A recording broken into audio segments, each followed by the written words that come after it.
chào quý vị và các bạn. Tôi đang đứng ở trung tâm văn hóa Novodvorska, nơi chỉ vài phút nữa thôi sẽ diễn ra một buổi dạ hội hữu nghị Việt-Séc. Như cái tên của nó, để kết nối tình bạn giữa hai dân tộc, ở đây chúng ta có thể nhìn thấy rất nhiều người khách từ cộng đồng Việt Nam cũng như những người bạn Séc, doanh nhân Séc có nhu cầu đầu tư vào thị trường Việt Nam. Ví dụ như tiến sĩ luật Radim Dvorak, tổng giám đốc công ty Palmaphone. Công ty này trong thời gian tới đây sẽ mở một văn phòng đại diện tại Sapa. Dobrý den, pane Dvořáku. Kdy budete mít otevřenou tu pobočku? Dobrý večer. Tak my jsme se rozhodli otevřít pobočku v Sapě v pondělí 20. Dneska na dnešním plese prezentujeme značku mobilního operátora a v pondělí 20. otvíráme. A proč zrovna Sapa?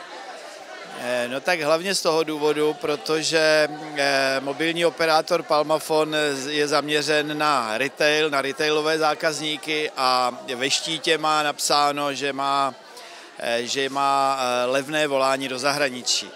Tak například 1 minuta hovoru do Vietnamu včetně DPH stojí 3 koruny 88 haléřů, což je na trhu v České republice suverénně nejméně. Proto jsme nejdříve tedy první kamennou pobočku zřídili právě v té Sapě. Dobře, tak já vám děkuju a přeji vám hodně štěstí. Sapa News, Čan čan.